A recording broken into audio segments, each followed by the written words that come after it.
అనకాపల్లి జిల్లా Sabbavaram Calvary Apostolic చర్చిలో ఆ church pastor bishop John Paul సారథ్యంలో ఇండియా క్రిస్టియన్ డే వేడుకలు ఘనంగా నిర్వహించారు. ఈ సందర్భంగా పాస్టర్ ప్రిన్స్ సుదీప్ ఆధ్వర్యంలో క్రైస్తవ భక్తి గీతాలు ఆలపించి బైబిల్ పఠనం గావించారు. 20-40 సంవత్సరాలు యేసుక్రీస్తు సేవలో ధరించిన జిల్లాలోని వివిధ ప్రాంతాలకు చెందిన పాస్టర్లను John Paul, Grace John Paul, సుదీప్లు సాల్వాలు, పూలమాలలేసి సత్కరించారు. పాస్టర్లు అసోసియేషన్ తరపున బిషప్ జాన్ పాల్, గ్రేస్ దంపతులకు ఘనంగా సత్కరించారు. ఈ సందర్భంగా కార్యక్రమానికి ముఖ్య అతిథిగా హాజరైన విశ్రాంత బ్యాంక్ మేనేజర్ సమర్పణ కుమార్ మీడియాతో మాట్లాడుతూ, యేసుక్రీస్తు ప్రభువుకు గల 11 మంది శిష్యుల్లో ఒకరైన థామస్ క్రీస్తు శిలువలో 6 రక్తపు గాయాల నుంచి బతికి బయటపడ్డారంటూ నమ్మానని, యేసు డొక్కలో గల గాయాన్ని వెదికి చూసిన థామస్ క్రీస్తు శకం 52లో భారతదేశంలో ప్రవేశించారని తెలిపారు. కేరళ రాష్ట్రంలో కొంతకాలం, తమిళనాడులో కొన్నాళ్ళు జీవితం గడిపిన క్రైస్తవ మత వ్యాప్తికి కృషి చేశారని, క్రీస్తు శకం 72లో కొందరు దుండగులు ఆయనను కొట్టి చంపిన విషయాన్ని గుర్తు చేశారు. క్రీస్తు పూర్వమే క్రైస్తవ మతం ఉన్నప్పటికీ విలియం కెర్రీ అనే మరో భక్తుడు క్రైస్తవులకు చైతన్యపరచడంలోనూ సరళమైన భాషల్లోకి తెలుగులో అనువాదం చేసి ప్రింటింగ్ ప్రెస్ సహాయంతో పెను మార్పులు తెచ్చారని అన్నారు. సెయింట్ థామస్ జన్మదినం జూలై 3న ఇండియన్ క్రిస్టియన్ డేగా భారతీయులు సెలబ్రేట్ చేసుకుంటారని వివరించారు. బిషప్ జాన్ పాల్ మాట్లాడుతూ, తాను ఇక్కడ కల్వరి అపోస్తలిక్ చర్చ్ స్థాపించి 25 ఏళ్లుగా దేవుడి సేవలో తన కుటుంబాన్ని పోషిస్తున్నానని ప్రార్థన చేశారు. సమర్పణ కుమార్, నేను యూనియన్ బ్యాంక్లో మేనేజర్ చేశాను.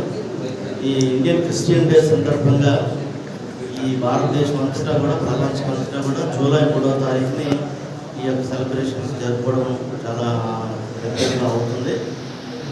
భారతదేశానికి యేసుక్రీస్తు ప్రభువారి శిష్యుడైనటువంటి అపోస్తలుడైనటువంటి తోమా క్రీస్తు శకం 52వ సంవత్సరంలో భారతదేశంలో కేరళ రాష్ట్రంలో అడుగుపెట్టారు.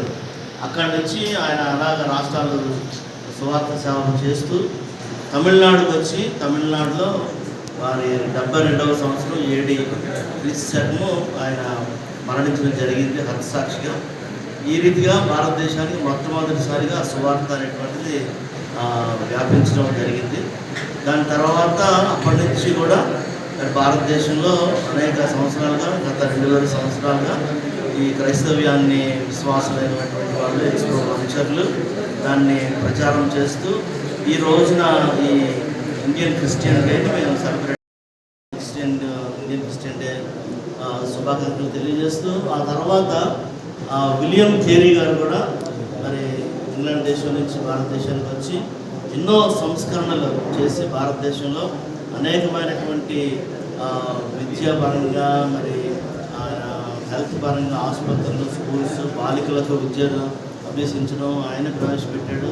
సతీ సహగమనాన్ని నిర్మూలన చేయడానికి ఆయనే సహకరించారు. మరి న్యూస్ పేపర్స్ కానీ, బ్యాంకింగ్ కానీ, రైల్వే వ్యవస్థ కానీ, భారతదేశంలో మనం ఈ రోజున అనుభవిస్తున్నటువంటి సదుపాయాలన్నీ కూడా ఆ రోజున విలియం కేరీ గారి ద్వారా మన భారతదేశానికి వచ్చాయి. ఆయన కూడా సుమారు 16వ శతాబ్దం, 17వ శతాబ్దంలో భారతదేశానికి వచ్చి చాలా సేవలు అందించారు.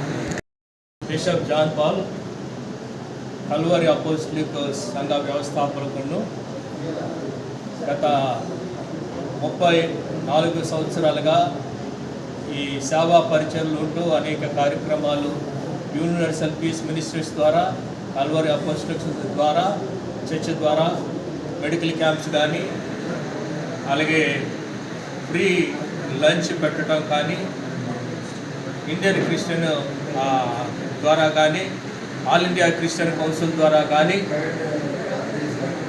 కరోనా టైంలో సేవకుల విషయంలో కానీ సహకరించడానికి దేవుడు మమ్మల్ని బలపరిచారు.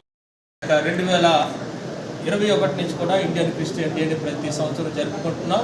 ఈ సంవత్సరం కూడా జిల్లాలో ఉన్న అనేక మంది మండలాల్లో సేవకులతో కలిసి ఈ దినాన ఇండియన్ క్రిస్టియన్ డే సెలబ్రేట్ చేసుకుంటూ భారతదేశం క్షేమం కొరకు, భారతదేశ అభివృద్ధి కొరకు, భారతదేశంలో ప్రజలందరి క్షేమం కొరకు మేమందరం ప్రార్థన చేయడం జరిగింది.